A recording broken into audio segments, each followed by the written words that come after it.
I think we'll make a start now. So good morning and welcome everyone to the final session of the Reimagining World Order Colloquium. My name is Chika Tanuka, and along with Claudia Levshin, who you can see on the screen, I'm a postdoc in the Reimagining World Order program, which is a new program directed by Professor John Eikenberry and is supported by PIIRS here at Princeton. For a final session today, we're privileged to have Dr. Stephen Wertheim, who is a historian of the United States in the world. Stephen Wertheim directs grand strategy at the Quincy Institute for Responsible Statecraft, and he has previously held faculty positions in history departments of Columbia University and Birkbeck University of London. Stephen is author of Tomorrow, the World, The Birth of US Global Supremacy, which was published by Harvard University Press in 2020. And his talk today is going to be based on this book. Dr. Wertheim has also written numerous academic articles on topics including American strategy, international law, world organization, and humanitarian intervention. Stephen also writes regularly about current affairs in the New York Times and elsewhere. And last but not least, Prospect Magazine named him one of the world's 50 top thinkers for the COVID-19 age. So it's very great. It's great and very timely to have you with us today, Stephen. Thank you so much for coming. Before I hand over to Stephen to tell us about his research, just a quick reminder of our procedure for the colloquium. In a moment, Stephen will give us a presentation, which will go on for about 20 to 25 minutes, after which we'll take questions from the floor. So if you'd like to ask a question, please click on the participants button on Zoom, and then click on the raise hand function, and then I'll take your questions in order. And when I call your name, please unmute yourself and ask your question. But otherwise, if you can keep your microphones muted, that'd be great. So over to you, Stephen. Thank you very much, Chika. It's a great pleasure to join everybody this morning. I only wish it could be in person so I could be with you and return to the mean streets of Princeton, where I spent a rewarding year on a postdoctoral fellowship that exactly coincided with the 2016 primary election in this country. I might still owe Princeton some research time that I spent following the news instead, but I trust you will keep that between us. So the highlight of this morning, as far as I'm concerned, will be your questions. So I want to cut right to the chase of the almost absurdly simple question that I pose in my book. Why did the United States adopt military dominance as the basis of its role in the world? When did it first embrace global supremacy as its subjective? And it might be more than an objective, more like an axiom, the premise from which much debate in the town behind me, Washington, D.C., begins. Now, this wasn't always America's role or its aspiration. Armed primacy wasn't a goal articulated by George Washington or John Quincy Adams. I think that's uncontroversial. So at some point between then and now, American officials and intellectuals must have made a decision for dominance and turned it into an axiomatic truth in American politics. And when I ask audiences when they think that moment of decision came, I won't do that here in our virtual environment, but you'll have to take my word for it that they give a remarkably wide range of dates. Could be 1898, sometimes a little bit before, could be World War I, any part of the 1940s, especially the later part, even the 1990s. So that range, I think, is a striking fact in and of itself. I want to propose that there was an identifiable decision, and that decision came before the attack on Pearl Harbor put the United States into the Second World War. And if that's so, perhaps it makes sense why the United States remains reflexively committed to military dominance in our own time, because military dominance comes out of its widely acknowledged greatest moment as a nation, World War II, the crucible of the modern United States. But first, you may wonder how I can claim that scholars haven't squarely asked how the United States made this decision for dominance? You'd be fair to ask, but I would submit that historians and political scientists have developed two distinct ways of avoiding or deflecting this question. One group of scholars interprets the history as the victory of internationalism in its long-standing struggle against isolationism or something of that kind. The idea is that throughout American history, the United States oscillated between these two motive forces before internationalism finally triumphed. This is also a popular narrative among the broad educated public, one that I think I was taught in school. The problem is this story is teleological. It's as though certain people, the internationalists, favored American military supremacy all along, needing only to sweep the other people, the isolationists, out of the way. In fact, few self-described internationalists prior to World War II wanted the United States to be politically and militarily preeminent. What made them internationalists was their desire to transcend power politics. For most of American history, that's what American leaders said, at least, that they wanted. They hoped that peaceful intercourse could supplant the reign of force. The circulation of goods, ideas, and people would give expression to the harmony latent among nations and prevent the resort for war. From this perspective, armed supremacy looked unnecessary at best and imperialistic at worst.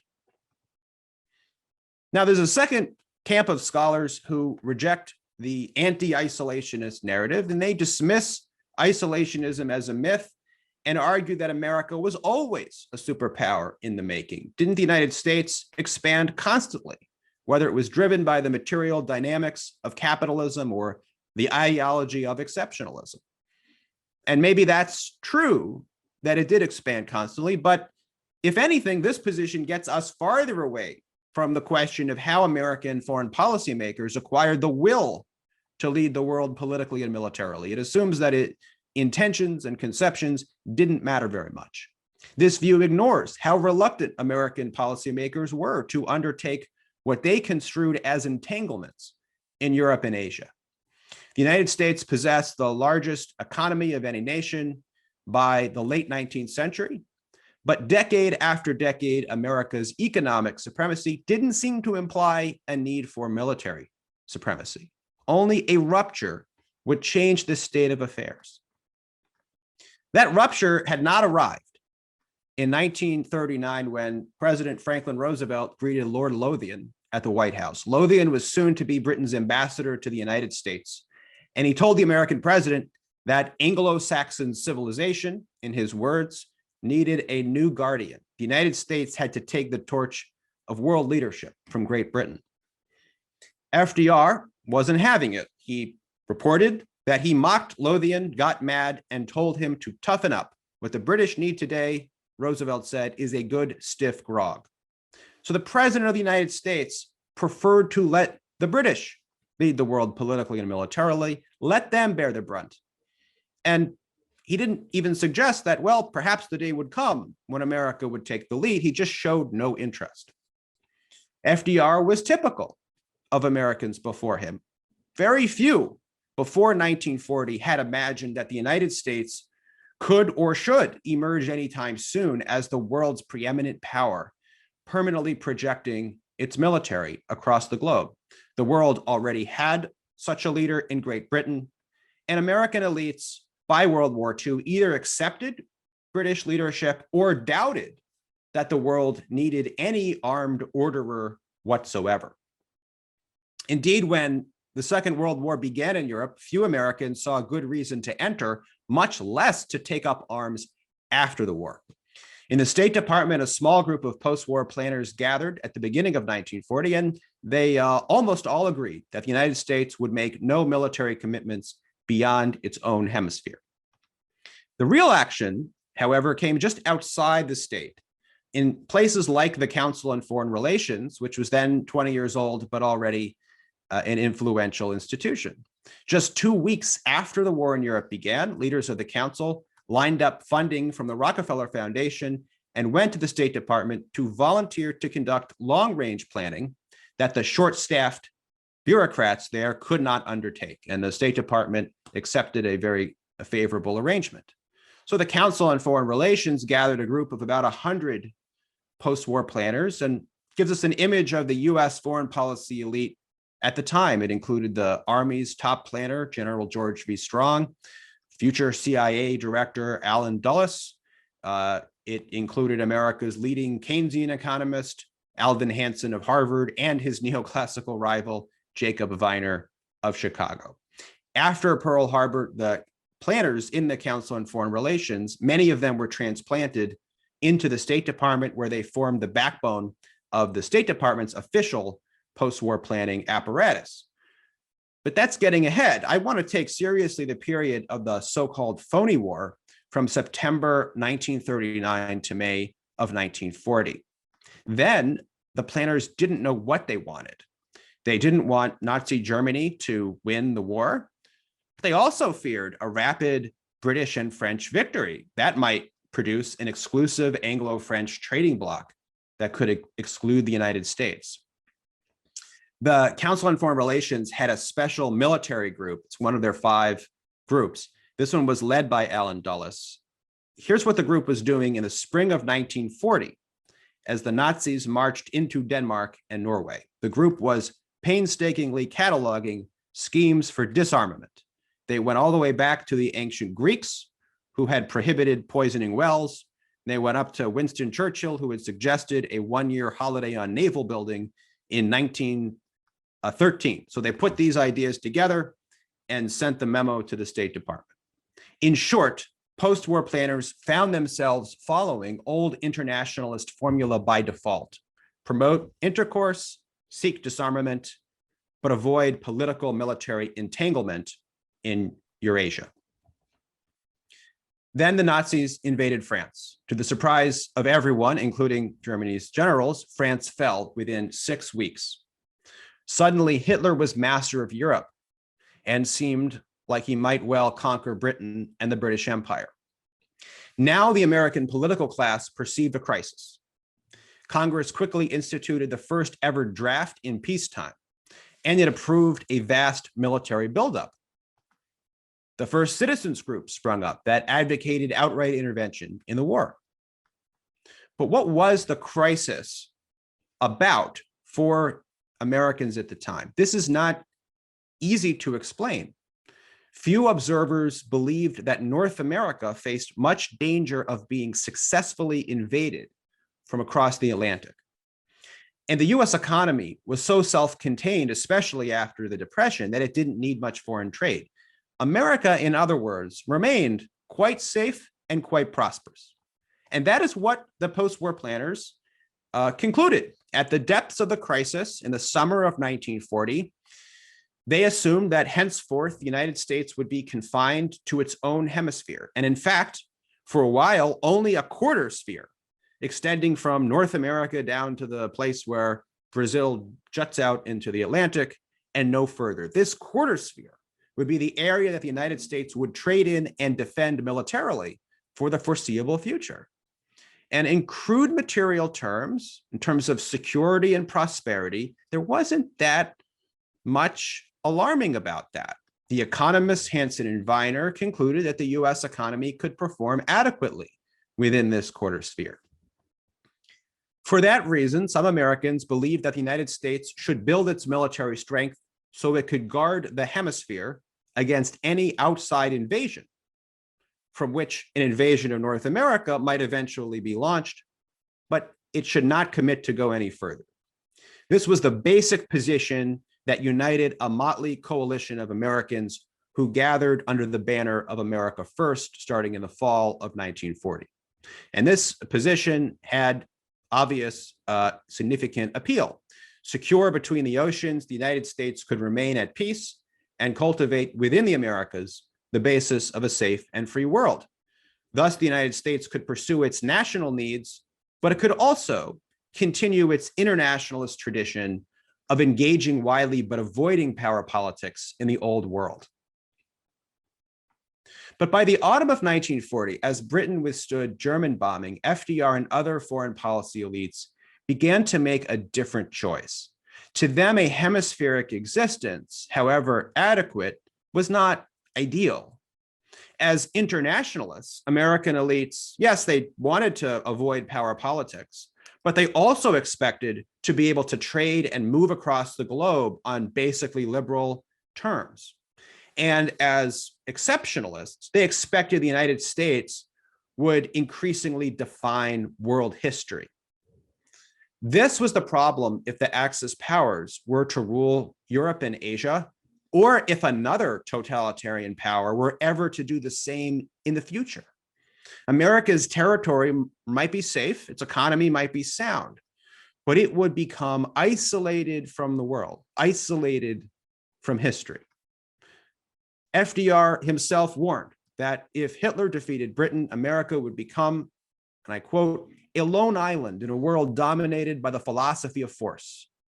Americans would become a people, quoting him, lodged in prison, handcuffed, hungry, and fed through the bars from day to day by the contemptuous, unpitying masters of other continents. Now, FDR here was assuming that the United States would still be supreme in the Western Hemisphere and safe in North America, and yet he still said that the United States would become like a passive sufferer, receiving world history rather than making it. So this idea of isolation switched the goalposts and implied that it was bad enough for the United States to be confined to the Western Hemisphere. Previously, internationalism had hinged on the assumption that intercourse would transcend force, but Hitler seemed to prove the opposite true. Intercourse depended on force. There could be no trade, no law, indeed no world order, except if defended by overwhelming force. It seems appropriate, given this group, for me to linger on the concept of world order, a category that surged in usage in the United States in the 1930s and 40s, almost exactly in parallel with the rise of the new category of isolationism. If isolationism was the negative specter, the fate that America must avoid, world order was the positive project that the United States needed to lead. This concept, too, replaced mere defense as the thing that America was now responsible for pursuing. World order, this largest of abstractions, became securitized, imbued with a quality of necessity conferred by notions of direct security. In World War I, in American debates about the post-war settlement, the central category was peace. What form should the peace take? By the 1930s and 40s, peace was displaced by world order, and world order needed an orderer, an agent to supply coercion to support it. That agent could potentially be collective, as was hoped for in the 1930s, but it was precisely in the second half of 1940 that the verdict appeared to be in. It was the United States that would have to become the premier responsible agent. The Council's planners put this insight into practice. In the 3 months after France fell, they undertook a monumental study at the request of the State Department to ask how much of the world did the United States really want for the future after the war. They began with the Western Hemisphere, considering that proposition, and they kept adding new chunks of the globe. First, a Pacific region that included even Japan, and ultimately the rest of the British Empire as well. What they wanted was to find a US-dominated area that would be more economically self-sufficient than a potential Axis-dominated Europe. So the United States that way would have the geopolitical and geoeconomic edge. And they also wanted to avoid the governmental regimentation of trade. So the only way to get rid of trade imbalances would be to make the area bigger, to export surplus goods. So it's no surprise that the best way to fulfill these criteria ended up being to make the area larger, until the planners concluded that the United States must hold, quoting them, unquestioned power in the world, using, quote, its military power to protect the maximum possible area of the non-German world. This plan came to be called the Grand Area. And if there's a single first blueprint for US military supremacy, I think this is it. I don't want to overstate its importance in a sense, because I think it was only a somewhat more rigorous display of the kind of thinking that was happening more broadly and without direct knowledge of the grand area scheme. And that includes by people like publishing mogul Henry Luce, who proclaimed a start to the American century already in February of 1941. That year, post-war planners developed detailed plans for the United States to exercise post-war dominance in an exclusive and intimate alliance with the British Empire, specifically the white settler dominions. As one of the planners put it, world order now required, quote, world domination by the United States and the British Empire. But as the Anglo-American Atlantic Charter was promulgated in August of 1941, the planners began to worry. Would the American public refuse to shoulder the burdens of leadership after the war? In short, US supremacy needed to be legitimated. And beginning at the end of 1941, continuing through 1945, they hit upon a basic solution. And that was to reclaim the mantle of internationalism and international organization. Now, they positioned US military supremacy as the epitome of internationalism as opposed to isolationism. This way, armed dominance became the culmination of an American tradition. And as I show in the book, historians wrote new narratives that projected this internationalism, isolationism dichotomy back to the very founding of the country, certainly to the World War I debate, as if advocates of anti-isolationism, that kind of internationalism, had been there all along.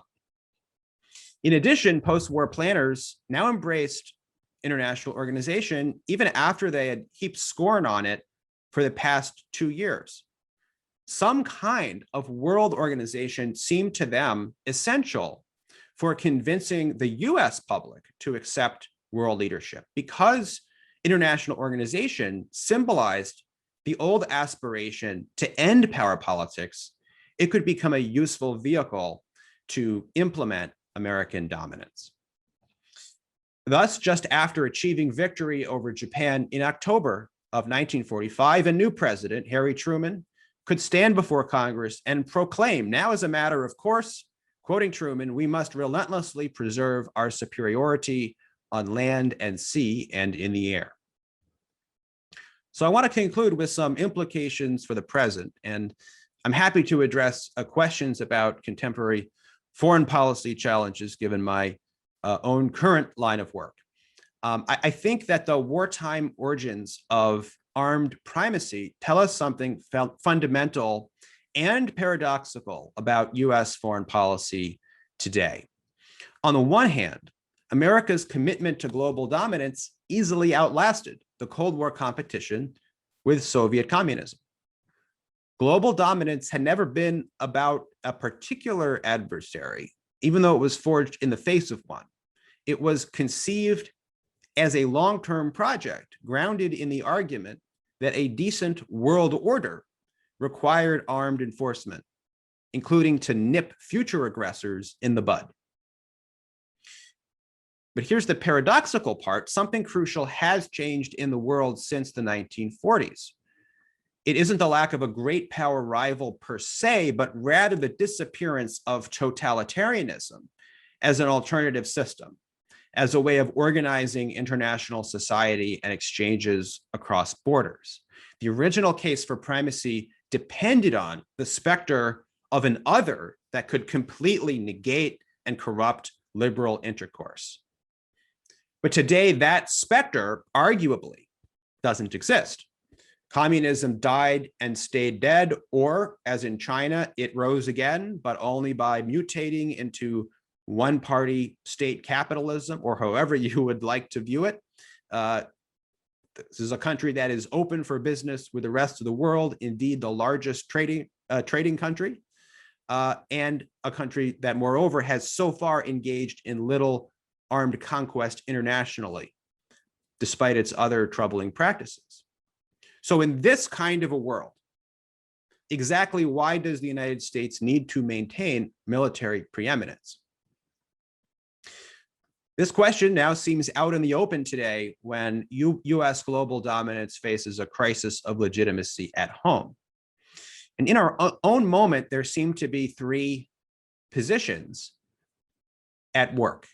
Of course, there's the one that's in power right now in the White House that continues the post-war tradition that assumes the United States is responsible for undergirding world order. As Secretary of State Tony Blinken said last month, quoting him, "The world does not organize itself. When the US pulls back, one of two things is likely to happen. Either another country tries to take our place, but not in a way that advances our interests and values, or maybe just as bad, no one steps up, and then we get chaos and all the dangers it creates." Blinken's premise here is that the United States must order the world. But note the unspecific quality of the specter of a pullback. Either some country will replace the United States, but that country isn't named, or there will be chaos, but that's entirely abstract. What Blinken has to work with, what he invokes, is a far cry from the specter of world order falling to the Axis powers or Soviet-backed communism. How will it fare? I wonder if it faces political pressure. And it already has.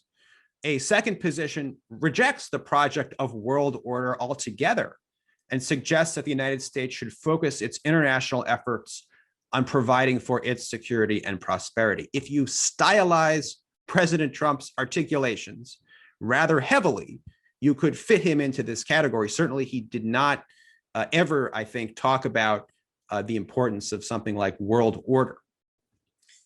And then a third position could continue to attach importance to the project of world order or to particular components therein, but it would detach that project from US military dominance. Blinken's statement, taken literally, left open this possibility. He did oppose the United States pulling back, but he did not explicitly define a pullback in military terms. That strikes me as a position likely to grow as the distribution of power in the world becomes broader. But if it is to grow, American policymakers and Americans themselves will have to look back at the advice of Henry Luce and reject it. Henry Luce wrote in his American Century essay that Americans were now deciding between, quote, those old labels, internationalism and isolationism. He wrote, "We can make a truly American internationalism something as natural to us in our own time as the airplane or the radio." And that's exactly what has happened. Americans since then came to find their supremacy to be natural and to define their internationalism around their armed dominance. I do hope that future generations will be more creative. So I will leave it there and very much look forward to your questions. Thank you so much, Stephen. That was terrific. As I mentioned earlier, if you have a question, please use the hand raise function via the participants button. And I know Tolia has his physical hand up, so I'll come to you first, Tolia. Please ask your question. Thank you so much, Chika, and thank you, Stephen, for a very exciting presentation. I read the book as in the format of your dissertation before it was published by Harvard, and then I reread it again in preparation for your talk today. It really is a fascinating study, and I had a few questions that I wanted to put to you that have to do with the way that the study is composed. So they touch indirectly on the policy implications of your analysis for the US posture today in the world, but they really touch more on the meat of the argument. So I do apologize to those who are more interested in the present concerns, but I want to take us back into the past for a moment. The first question is, and I would love to hear your response to this specifically. What is the role of FDR as an active agent in your story? Because oftentimes with the focus being on the advisors of the Council of Foreign Relations, at the State Department, you analyze in meticulous detail how they refine their blueprints, how they introduce new ideas, remove old ideas, and how that evolution in the project happens. And that is very compelling indeed. FDR pops up occasionally as a passive recipient of an idea. When you say, for example, well, they developed this idea and then Franklin Roosevelt took it over. But there are very few instances, if any, in the study where Franklin Roosevelt emerges as an active agent grappling with these ideas, and I find that problematic because, of course, Franklin Roosevelt, and maybe this is just a mistaken impression that I have from reading the historiography, but he's very often, even by his influential historians like Kimball, depicted as an imperious president who preferred to make up his own mind on these matters. And of course, he deferred to the planners on matters of constitutional detail. But it seemed to me that he was very much his own man when it came to selecting core principles. So if that is also your assessment of Franklin Roosevelt, then how did he come to these conclusions about the internationalist project? And the way that American power had to be embedded in the internationalist project? Was he in close consultation? I know he was in close consultation with Sumner Welles, of course, but also with the other planners. Did his thinking follow their own trajectory? Or is it rather the case that he arrived at those conclusions independently, and then it was just a fortuitous coincidence that the planners were also on the same page? That's one question. And the second question that I would also like to put to you is, a sort of a trope that comes out in your study very, very strongly, and it does have implications for policy today, is that internationalism for you seems to be opposed almost antithetically to power politics. You say at numerous points in the book that internationalism, it is about this transcendence of power politics, especially in its earlier juridical legalist forms that were so prevalent in the United States before the First World War. Wilson, of course, turns away from that with a more political internationalism, and FDR consummates that turn. But the earlier forms were legalist. They aimed at the transcendence of power politics. And I wonder why it is that you think that internationalist projects, that is, projects for international cooperation that require the construction of international institutions, which explicitly or implicitly draw on the idea of a kind of a hierarchy among states, and some states asserting military primacy in the pursuit of an international good, are disqualified from this kind of internationalist family. Why don't they fit in? It seems to me at the end of the day that under conditions of dense interdependence that are so accurately theorized or precisely theorized by international relations scholars like our very own Bob Cohen and John Eikenberry, but also before them Stanley Hoffman, it seems to me that under those conditions, institution-governed cooperation that takes hierarchy into account is an indispensable ingredient for pursuing a successful internationalist project, whatever the ramifications for power politics. That just seems to be an inescapable fact. So I would like to hear your response on why it is that you think that pure internationalism requires this kind of a rejection of power politics under conditions of dense interdependence. Thank you so much.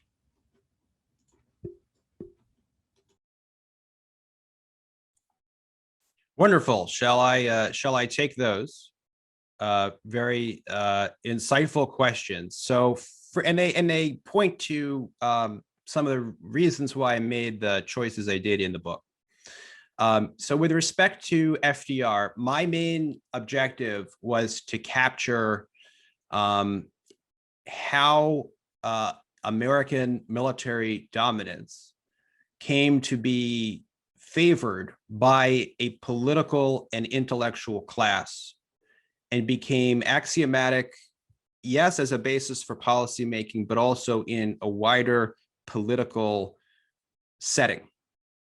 And so my view was that the agency here lay fundamentally in the people below the tier of the president, even below the tier of his top advisors, though they're there,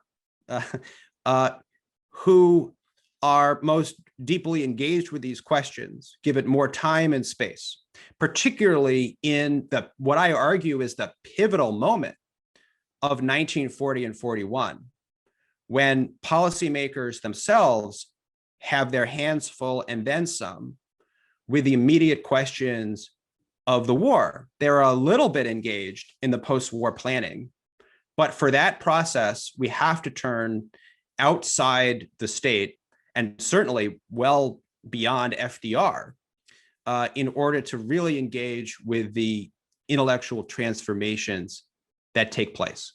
So there's plenty of good studies of FDR.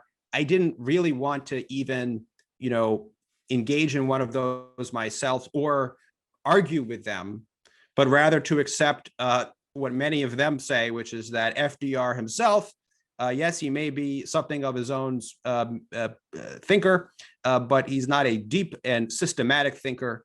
And to me, I made a conscious decision to make him rather peripheral. That said, yes, he is directly influenced by the work of the post-war planners and his own, and in areas where he may or may not have been, his own transformation is very much in line with the kind of broad transformation as I sketch it out among this class in real time. So FDR, for example, favors the Atlantic Charter, an exclusively American-British document, in August of 1941, at a time when this statement didn't have to be made. It could have been made unilaterally by the United States president, or it could have been made in tandem with what was now a Soviet ally, because the Soviet Union was now in the war and fighting for its life. He made a decision to issue the Atlantic Charter off the coast of the British Dominion of Newfoundland,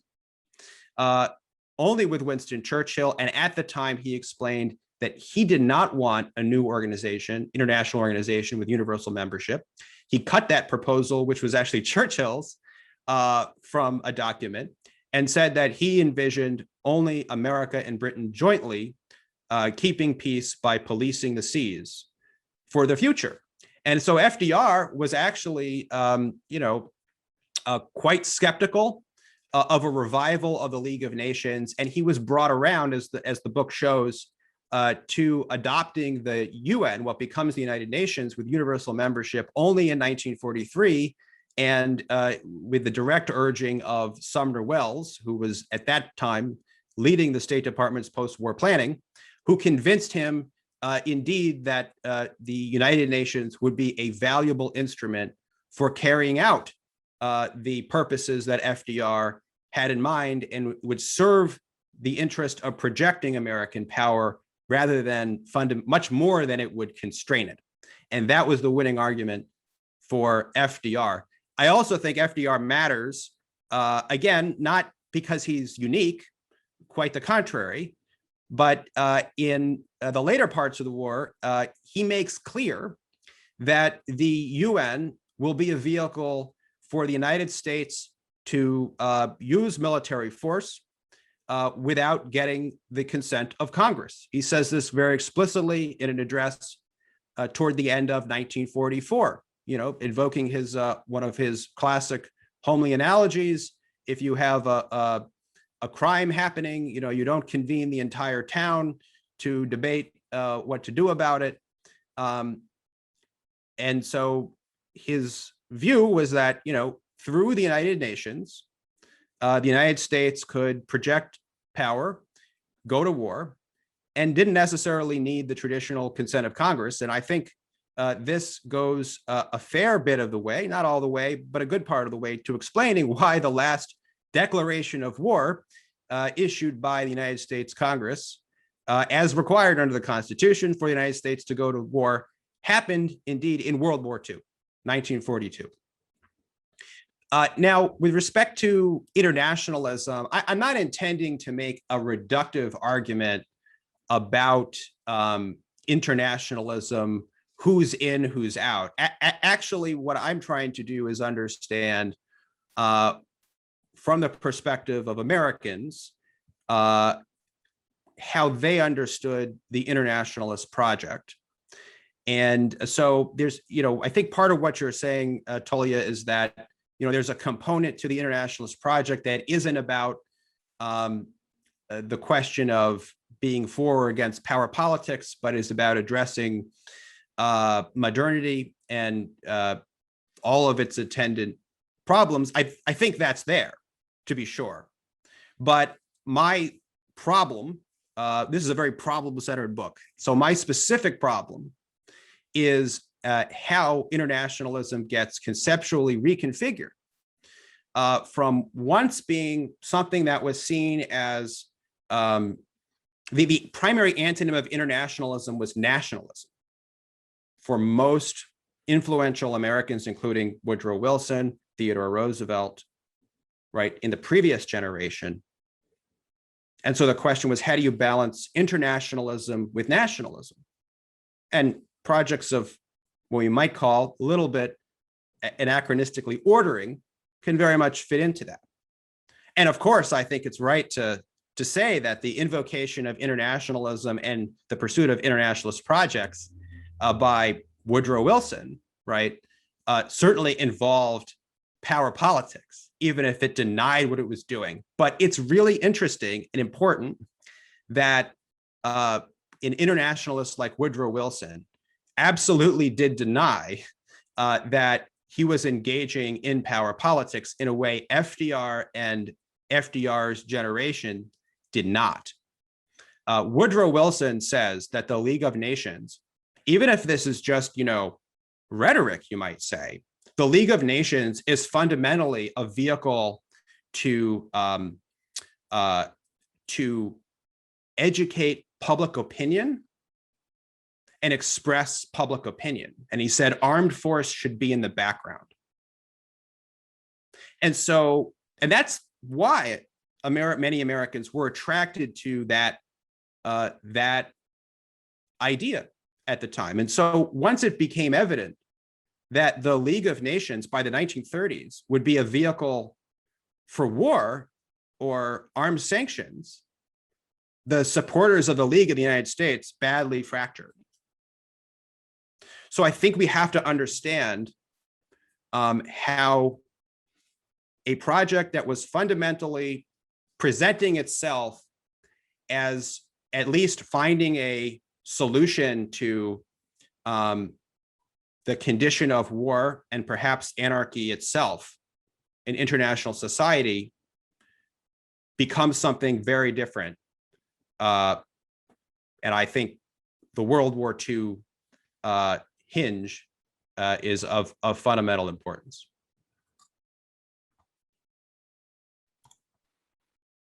Thanks, Stephen. Next, we have Jacob Thomas.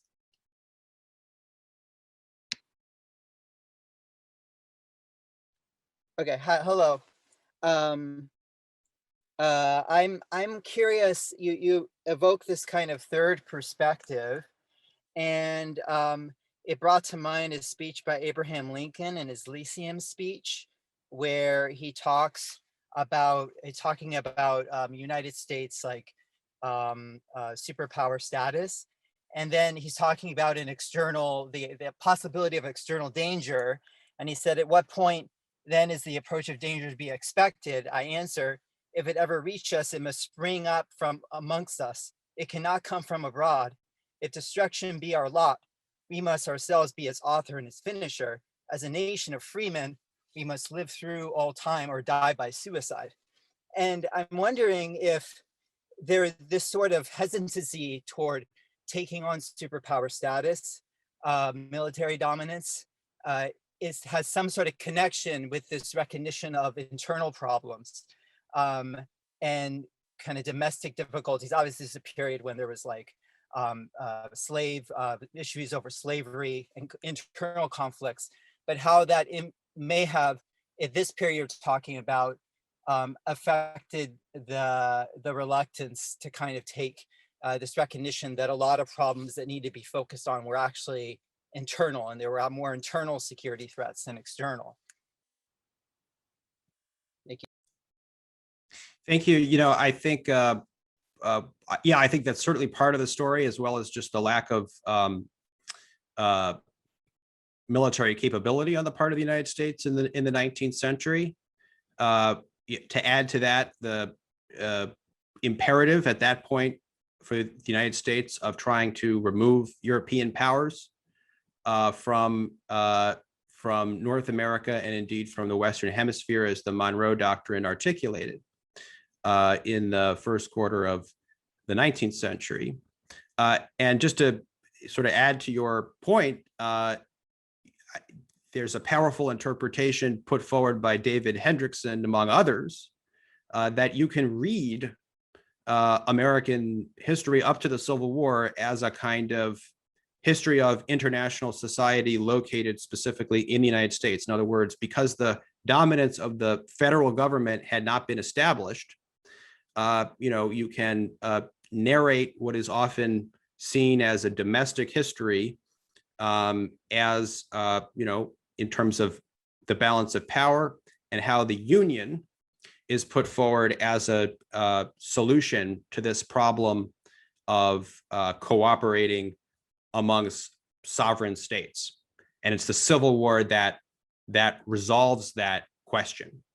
What I think is interesting, though, is that so this Union model was a potential American style model that might be diffused to the world. And it continues to be discussed pretty widely in the United States through at least World War II and the 1920s. This is one of the ways in which the advocates of the League of Nations and an alternative, more legalistic form, the League to Enforce Peace, try to couch their ideas for an international organization, and specifically American terms. We're kind of creating a new union in the world.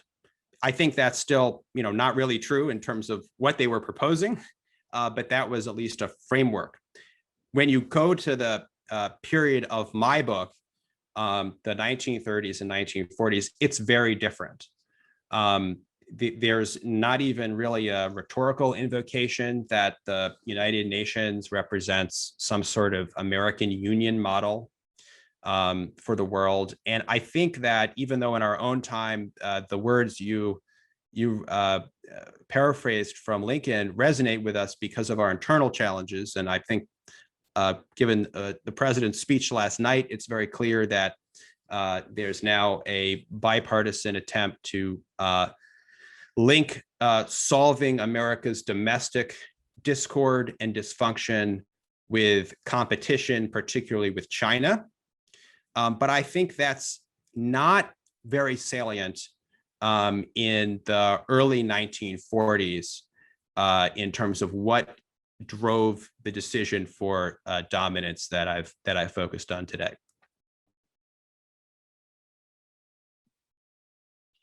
Thanks. And next we have Julio Martinez. Hi, Professor. Thank you for your talk. I recently read an article of yours in Foreign Affairs named "The Price of Primacy," and I thought it was a very strong article. And judging off my memory, it seems like you would be in support of offshore balancing, which is, for those who don't know, when the U.S. uses like sort of favored regional countries, regional powers to like check potentially hostile adversaries rising, instead of maintaining a high military presence there themselves. So I also read though Hal Brand's argument against offshore balancing, and he makes a few points that I can sort of say and then ask you to comment upon, because I'm interested in like what your response would be.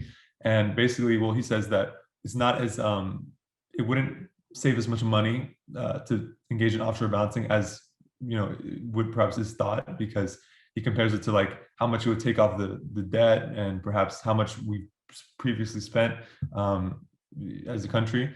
And I am just like a lowly undergraduate, but it seems to me those are the wrong numbers to compare it to, like as opposed to like our share of military expenditures globally today.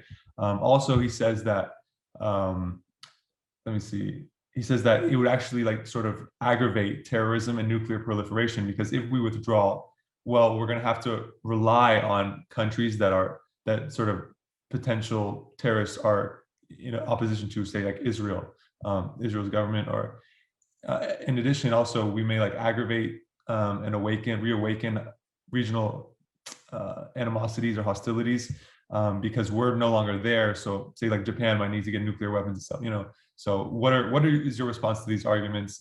And thank you again. Wonderful. Thanks for zeroing in on a really important debate about American grand strategy today. So there's a lot there, and I think that we have to keep in mind the alternatives. So what Brands and others are arguing for is for the United States to remain militarily present in an alliance system that divides the world into subordinate allies that the United States undertakes to protect, and actual or potential adversaries that are excluded from those alliances and on the receiving end of them. And then the United States proposes to shoulder most of the military burdens toward both. Now, I think that's fundamentally the wrong approach for the 21st century. And, you know, we could argue about the 20th century, but after the fall of the Soviet Union, the rationale for that kind of system, to me, went away. Now, so, you know, whether it would save money, to me, the fundamental argument, the basis from which I would evaluate this isn't so much the budget, though I think clearly if the United States reduced its commitments militarily and its area of responsibility, clearly that's the key way to save money, if that's the goal. But the fundamental goal is, to me, what provides security for the United States, as well as secures the conditions of American prosperity and allows the United States to participate constructively with others to solve problems that we all need to solve internationally. Climate change and pandemic disease have to rank foremost among those problems. And to me, the problem with the primacist approach that Brands is arguing for is that it creates enemies for the United States that don't need to be enemies for the United States. So it's actually a system for, at this point, for losing security for the United States. That is a fundamental problem. Now, you know, it's a very important question that I also alluded to with by quoting Secretary of State Blinken. What happens if the United States pulls back militarily? And that really we need to evaluate on a specific basis. And I would give different answers depending on the region. I think the United States would benefit the Middle East and certainly benefit itself if it pulled back dramatically in a fairly short period of time over the course of a single administration, 4 or 8 years. I think in Europe, you know, and East Asia, a little bit more complicated, but in Europe, not much harm would be done by the United States pulling back rapidly, but I'd prefer a good consultation with U.S. partners and allies and maybe a 10-year transitional period. But there's simply no earthly reason I can see why the United States needs to act as the protector of states in Europe. So I think the key logic here was articulated by Madeleine Albright when she said, we are the indispensable nation. We stand taller and see further into the future. And I think we need to take a good look in the mirror today, think about our political system, the uncertainty of our political system over time, and make the judgment that actually other countries that are capable of providing for their security and judging threats for themselves can probably do that better than people like me in Washington, D.C., who presume to make those assessments themselves. So that's my basic pitch to you. There's so much more to be said on the specific matter of offshore balancing, but I want to allow some others to get in. Thank you. Next, we have TK Chu. Yes, thank you very much. My question is more recent times. For a while during President Trump, it looked like we might get a new voice, namely his more cordial relationship with Russia and with North Korea. And in the end, of course, did not seem to be anything coming out. But still, he strongly advocated the withdrawal of Afghanistan, and to which the President Biden now is continuing. So my question is, when you look at this more recent development, does it mean that it's a departure from what the theme you have been describing for centuries? Or it's just, oh, this aberration will go back to the normal means as you have been describing? Well, I think that's the question. Now, President Trump, I think there were often inflated claims that President Trump was an isolationist or trying to bring about the end of American dominance. From the start, he said that American military dominance must be unquestioned. That's a direct quote from his first major foreign policy speech, from what his White House quickly put out, and it's backed up by his conduct in office. Didn't retract a single military alliance, increased the Pentagon budget, didn't end a war, though I think he deserves credit for putting eventually the war in Afghanistan on a path to termination. But there was a change on some level that Donald Trump heralded. He did not, first of all, he did not say the United States had a responsibility to undergird world order. That notion of a general order for which the United States would make particular commitments and sacrifices that on their own terms didn't seem to provide a tangible benefit or have a clear purpose, but were supposed to benefit the larger structure of things. He just didn't seem to buy that logic or use it in a public presentation of the case. So that's very significant. That suggests a rejection of the notion of a world order by one major political party.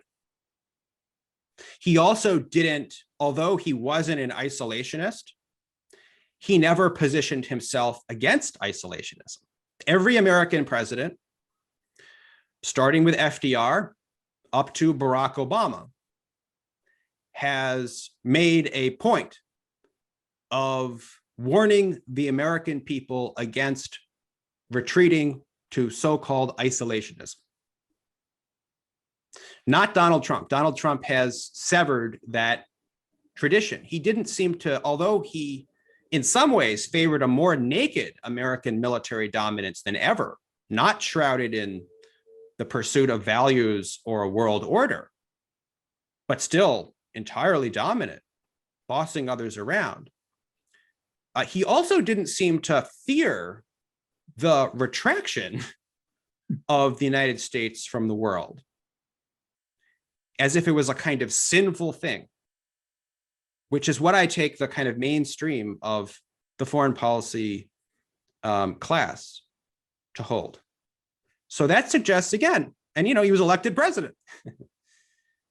That suggests a shift, and I don't believe President Biden himself has yet warned against the specter of isolationism. So is it a departure from American world leadership and the project that I am claiming began in 1940 and 41, or is it a blip? That remains to be determined, but I don't even think we'd be asking that question 5 or 6 years ago. But no, the question is, during Trump's administration, the fact he did not get in much result from the Russian policy, from the North Korea policy, was because there really internal resistance from the administration. So we don't want that. Right. Yes. So that is very important. I think that you can't simply say Donald Trump wanted this and then the very people he appointed or kept in positions of power resisted him. There was clearly resistance on some specific issues, Syria in particular, I think to some degree with North Korea and Russia. But he also, I think, had, as I've suggested, a domineering impulse, shall we say. So he was open to dialogue with North Korea, but he also, could have said, John Bolton, no, we're going to accept some North Korean capability, to have nuclear weapons, at least in the foreseeable future, and will pursue a step-by-step agreement. You know, I think he was capable of doing that, perhaps, at least part of him, but he also chose not to. So I think he did not have a fundamental theory of what vital American interests were that justified American military commitments and military engagements around the world. He didn't understand the logic, but he also, I think, didn't have a clear stance himself. And that shows in the way he cycled through various appointees, some of whom shared only elements of his views. Some of them didn't seem to share them at all. Thank you. Thank you. We've also received a written question from Tom Wilbur that's very similar to what we just had. I'm just going to read it out loud, just in case, Stephen, you want to add something, but if not, then we can move on to the next question.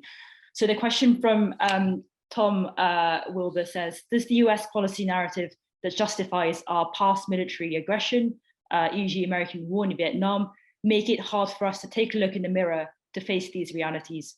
And if so, how do you see an impending exit from Afghanistan being different, or would it be more of the same? I wonder if you have anything to say on the idea of looking in the mirror and what it might take for either public opinion or politicians to do that. Yeah. I mean, when Biden explained his decision on Afghanistan, it was not, you know, he did, I think, powerfully criticize the grandiose objectives that the United States attempted to pursue in Afghanistan, at least for the last decade. But he was not suggesting that the United States had committed aggression. There was no kind of wider reflection on how the United States adopted the approach that it did in Afghanistan in the first place, much less why it went into Iraq.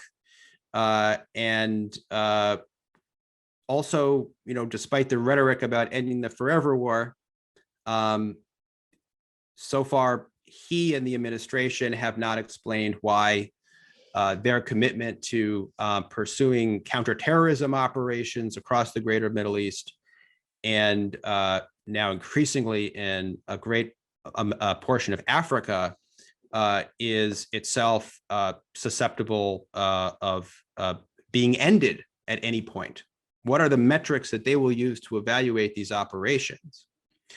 So, you know, I'm not sure we are any further as a country in terms of understanding the way many others on the receiving end of American power understand the United States, which is often as an aggressor. And ironically, it was President Trump, more than any president, I think, in you know, my adult lifetime, who seemed open to that possibility when he memorably at the outset of his term said that you know, Vladimir Putin, yes, he's a killer, but you know, aren't we killers too? Something to that effect. So President Trump, in an interesting way, because he was not an American exceptionalist, nor did he think the United States needed to lead a world order, was capable of seeing the United States as a nation among nations, you know, that could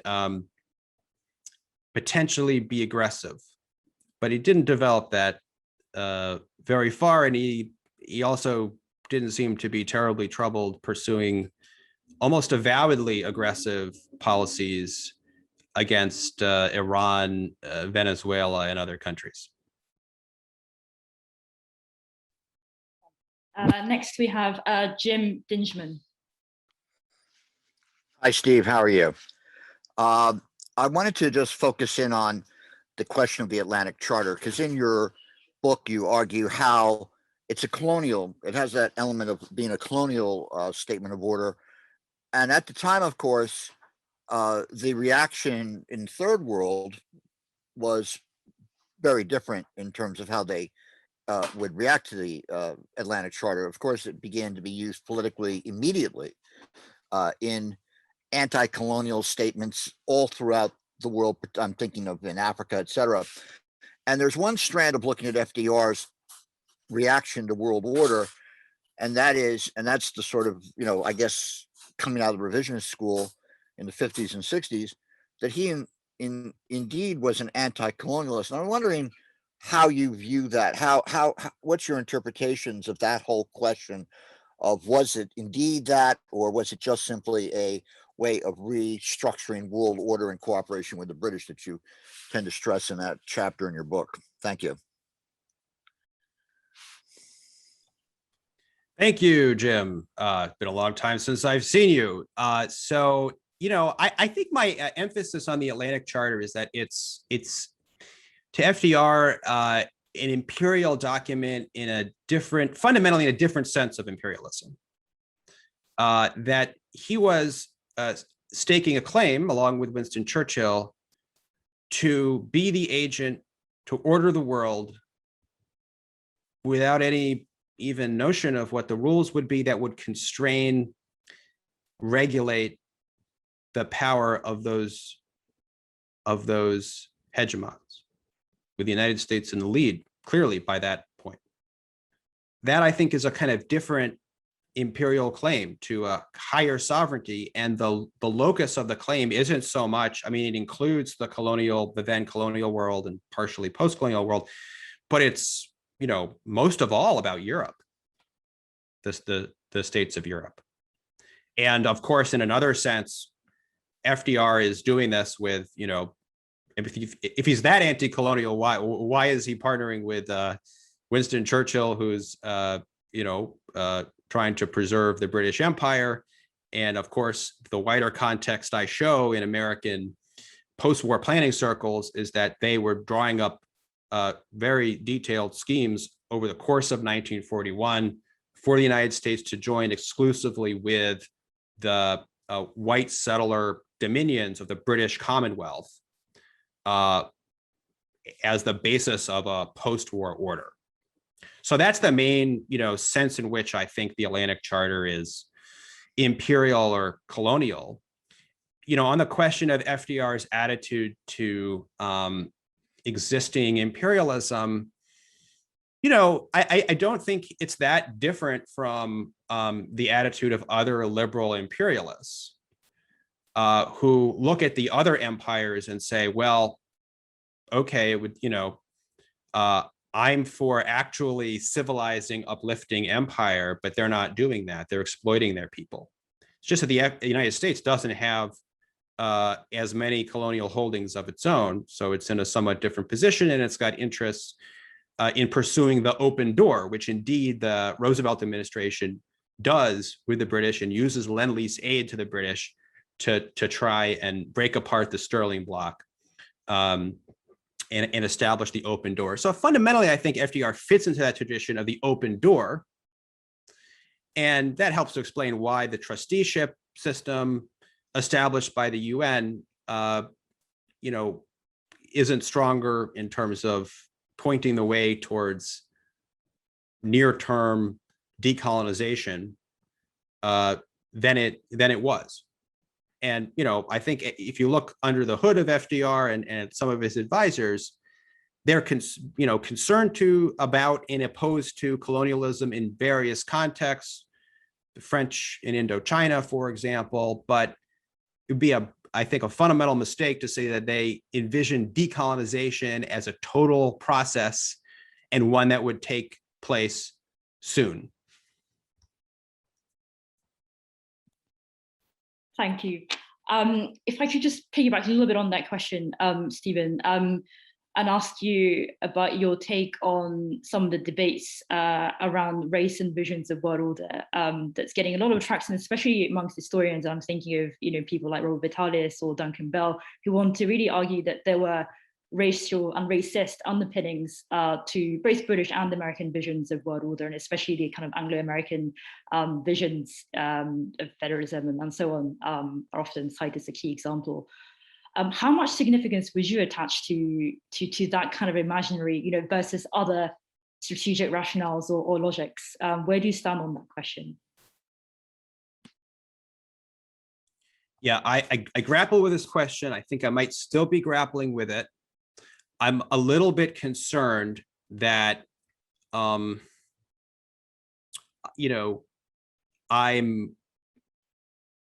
when I emphasize categories like internationalism, isolationism, world order, there are similar categories doing similar work that are more racialized as well.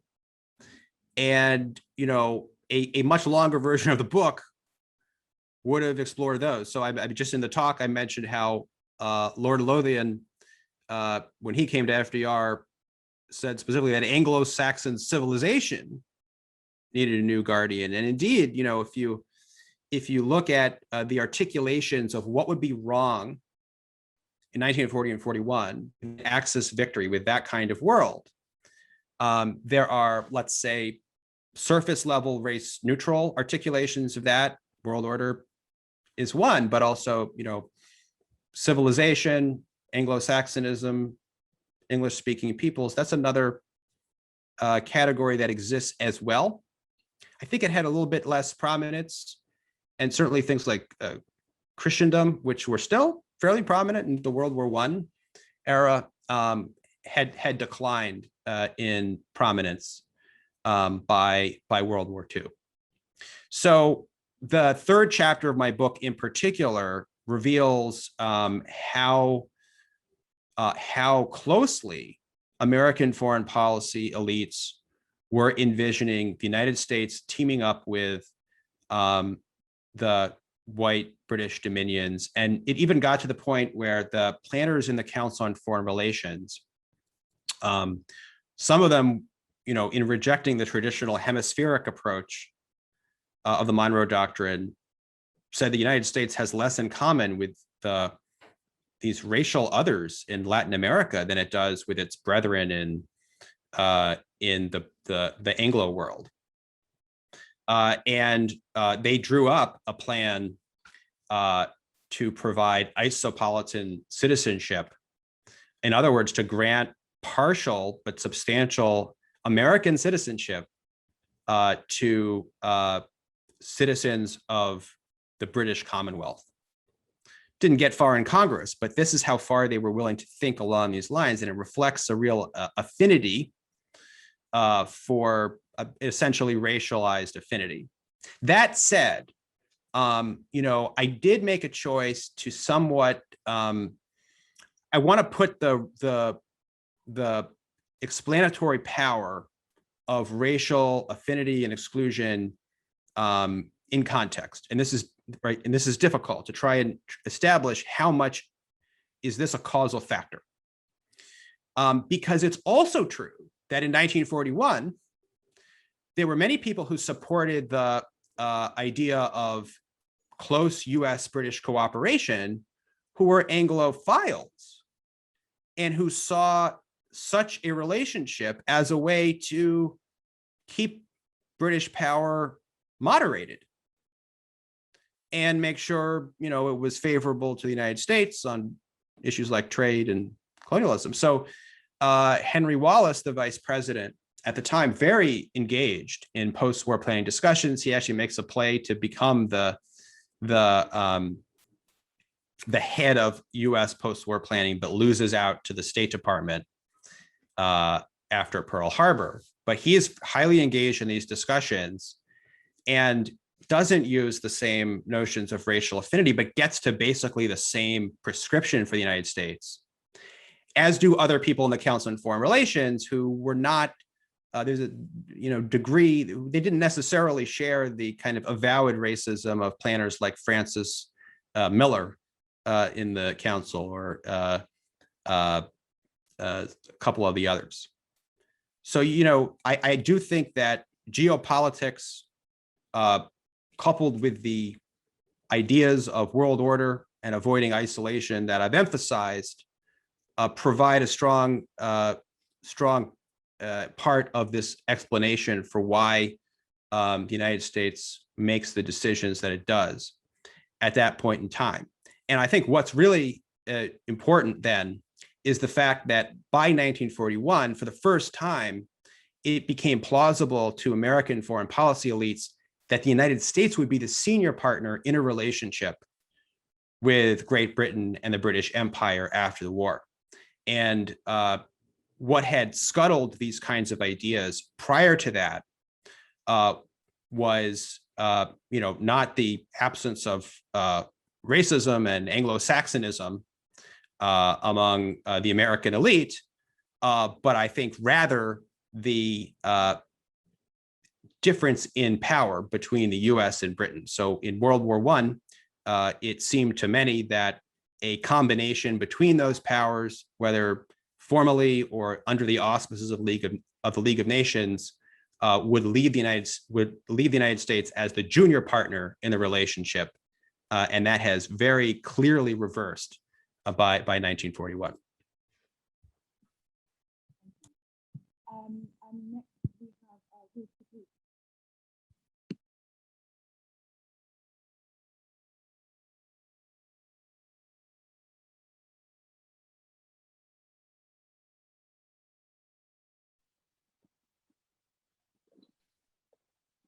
Sorry, I couldn't hear. Were you calling on me?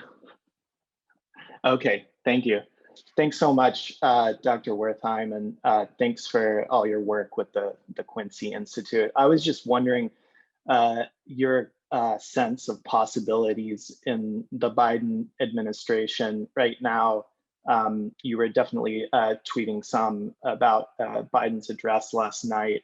And I'm thinking about these possibilities in the context of this sort of project that's come out recently from Jeremy Scahill called Empire Politician, about Biden's sort of career and being overall an exponent of sort of US hegemony, military power. But just a lot of what's contained in the project talks about how Biden has sort of triangulated, or you might say equivocated in certain instances, whether that's saying that the US could fund the Contra death squads in Nicaragua, but that we should put conditions on those, whether it's first being sort of vehemently against the Gulf War, and then finally sort of switching sides and becoming a hawk on Iraq through the Iraq War, whether that's now sort of the possibility that with this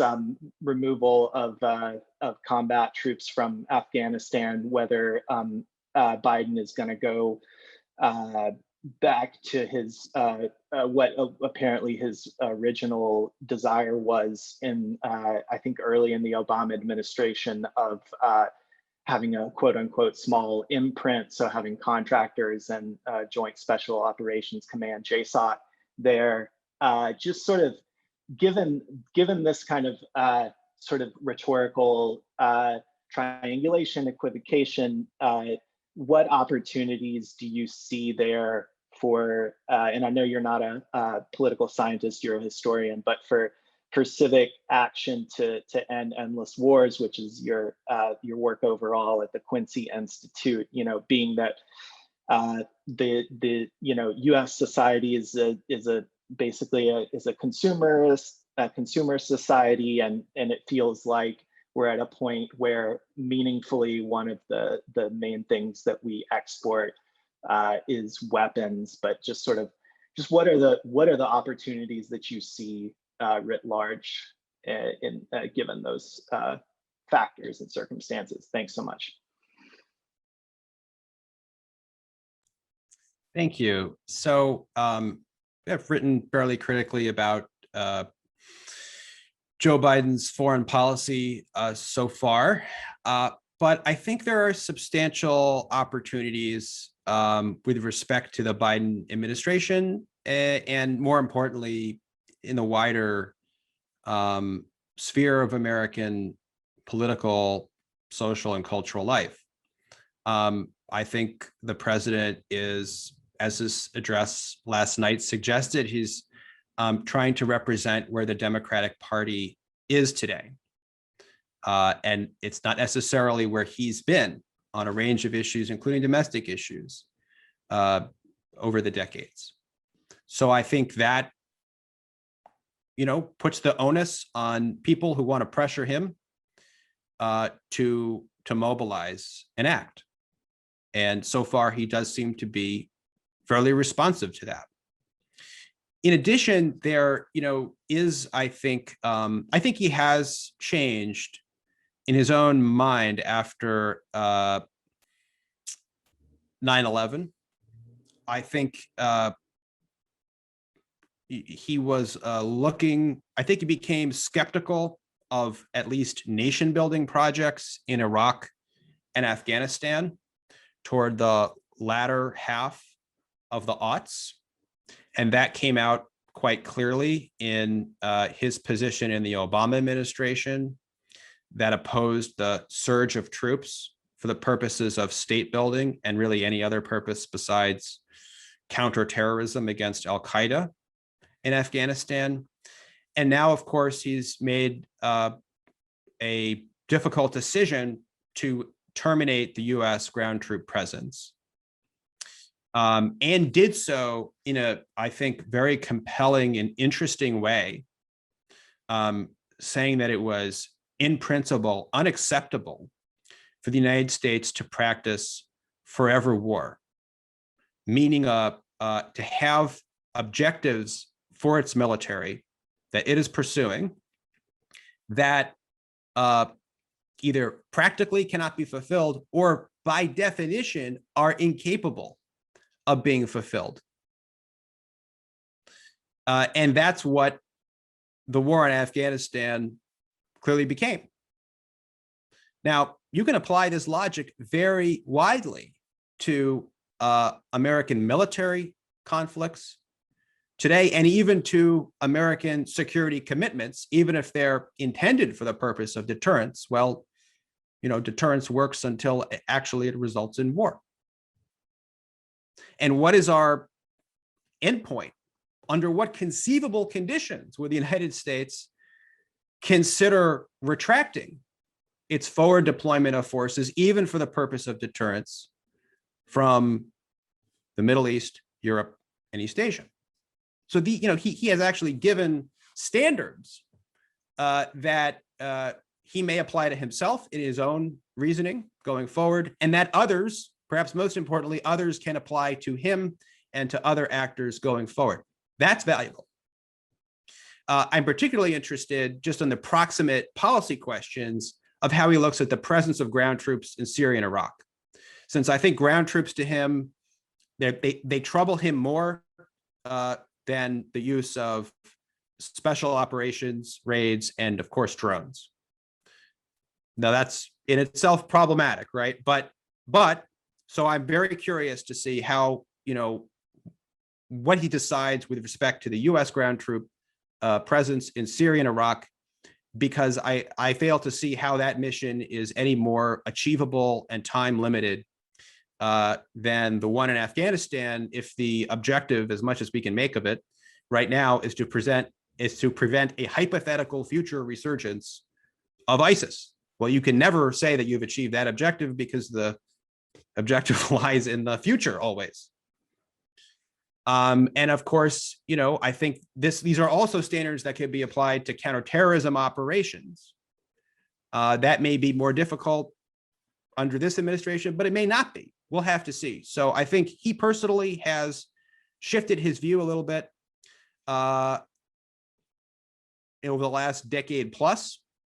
And I think the door is very much open for us as a country to decide what we really want in America's place in the world. And ultimately, this is much bigger than Joe Biden, and it's much bigger than Donald Trump. I think for the past decade plus, we've seen a lot of continuity, in a sense, from Obama to Trump to Biden now, in which, as the unipolar moment retracted, the presidents are being pushed, on the one hand, toward a focus toward great power competition, centering on Russia and China, and on the other hand, toward restraint in the use of force and commitment of force across the board. And the withdrawal from Afghanistan suits both objectives, really. It frees the United States up to focus on great power competition, but it also suggests a certain logic of restraint. And so I think those are the kind of two grand strategic paradigms that have emerged. And that's where I would kind of center the thinking and activism of right now. Thank you. And last but not least, we have Michael Battaglia, please. Thanks. I just wanted to ask you about Saudi Arabia and the forging of the US-Saudi, whatever you want to call it, relationship. Particularly, it's, I think, usually dated to after 1947 that the country started to be seen as important to US interests. Did you find anything about this country and oil and Middle Eastern oil in 1940 to 41 when you were doing your research? Thank you. I have nothing profound to report on this score. Not that many of my previous remarks were profound, but this one I won't even pretend. I think, what really strikes me from the pivotal 1940-41 moment is how marginal the Middle East was, Africa, and in a way, even East Asia. The overwhelming focus of American post-war planners was on Europe. Now, they did project that the Axis powers would expand into the Middle East and could perhaps have control over part of the Middle East and North Africa well into the future. And that troubled them. And I think there was a kind of rather abstract notion that, the United States was now needed to assume responsibility for world order wherever world order was at stake.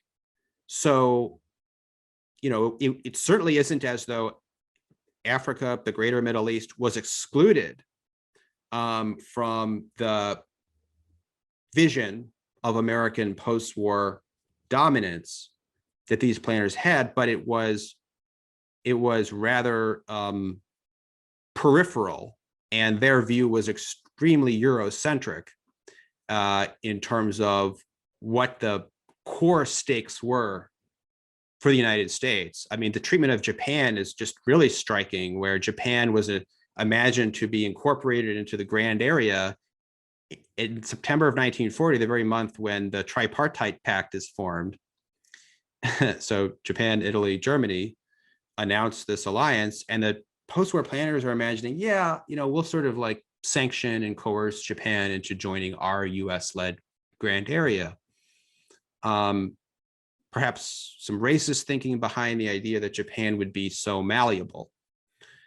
So I think that's kind of where things stand in this pivotal period of 1940 and 41. And I think, to kind of complete the story, after 1945 to about the early 1950s, where the commitment to US global primacy is manifested in particular alliances, and of course the Cold War is locked in, then the alliance with Saudi Arabia is part of that story of American foreign policy elites proceeding from their new premise that the United States must undergird militarily and politically a US-led world order, and determining what specific measures in terms of military commitments and in terms of political economy does that require.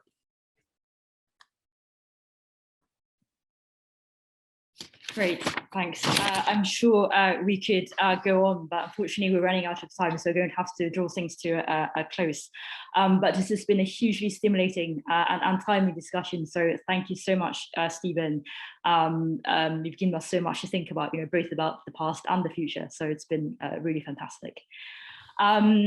And before we leave, I want to make one quick announcement. Although today's session is the final colloquium of the Reimagining World Order program, we actually have one more event which is taking place tomorrow at 10:30 a.m. And we'll be hosting a talk with Richard Falk, Professor Emeritus at Princeton, familiar figure to many of us, who has recently published a memoir And for that, we're going to be joined by Professors Anne-Marie Saucer, Dan Dudney, Ziemian, and Mary Coldall, who will be our discussants. And that's going to start at 10:30, and you can register for that event by visiting our website. So do join us then if you can. All that remains is for me to thank Stephen once again, and thank you everyone for your questions. It's been a really terrific, so thank you, and hope to see you again soon. Thank you. Thank you so much.